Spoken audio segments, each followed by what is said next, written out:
Everybody, it's Tiffany from Quilter's Workshop, and today I'm going to be sharing with you my absolute favorite cauliflower crust pizza recipe. So for those of you who don't know, my boyfriend's really a fan of the keto diet. I'm kind of about the keto diet, but this is a good option if you're eating gluten-free as well, or if you're doing keto, or maybe if you just want to try a cauliflower crust pizza. It is the very best one, I swear. So the first thing that you're going to do is pulse your cauliflower. So I cut it all up and put it through my food processor already. Now, some people leave it so that it's the size of rice, but I like to do it really thin. Like this kind of almost looks like mashed potato. So what you're going to do is put this in a microwave safe bowl and then microwave this until it gets nice and soft. If you're doing larger pieces, like rice sized pieces, I would probably microwave it for like 2 minutes, but I probably only need to do this for like 1 minute. So then once it's out of the microwave, you're gonna put it onto a tea towel, or like a cotton napkin works as well. I just use one that has no texture, like just purely cotton, like not a waffly one, if you know what I mean. This one's just plain cotton. Then you're gonna roll this up, and it might be too hot to do it, so just be really careful, but basically you're gonna squeeze out as much of the liquid as you can. Okay, so my cauliflower is still over there in my tea towel, and I just use the same bowl because I like just simplicity, be minimal. So I use the same bowl that I had heated up the cauliflower in, and I put 1 cup of Parmesan cheese, 1 cup of mozzarella cheese, and I don't really measure that, I just whatever.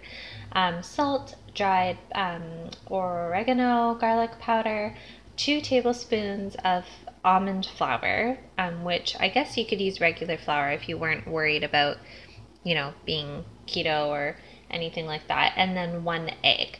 And then I'm going to put my cauliflower in there and mix everything together. Now that I have everything mixed together, I've got the largest baking sheet that I have and this like reusable little mat. I like using that instead of tin foil or anything like that because it's silicone, so it doesn't stick to anything. And it's good for the environment, so that's nice. So you're going to get that all in your tray. And I just use my hands. So then you're just going to form a crust. So I push it out so that it's like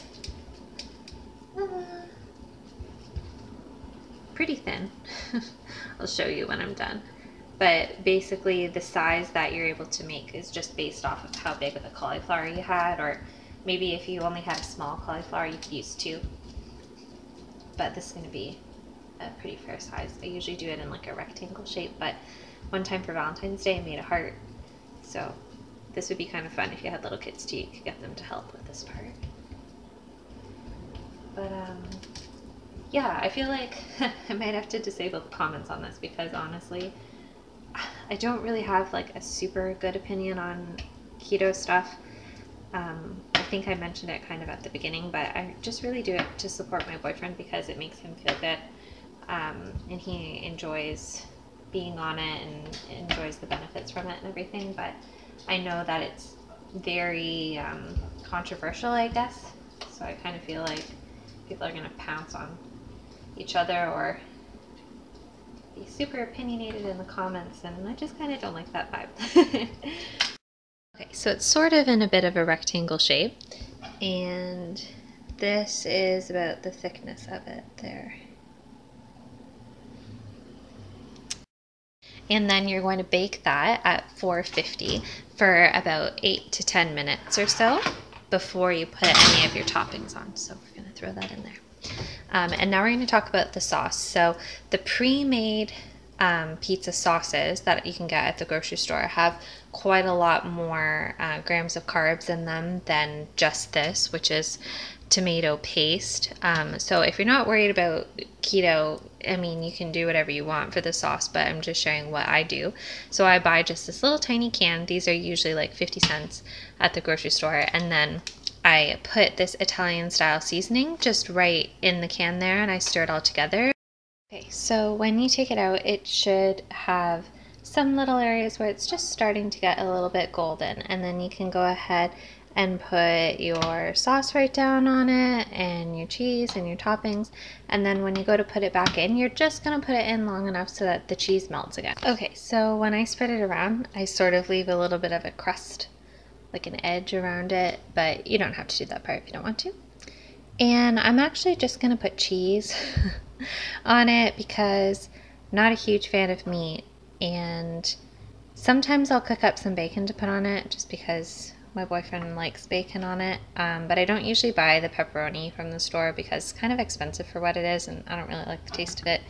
So, and I feel like you have to use it up kind of quickly, so I usually skip out on that. But I thought I had a pepper or something to at least put on this, but I don't. Yeah, so then I'm just going to pop this in for like another 5 minutes or so. And this is what it looks like when it's done. Yay!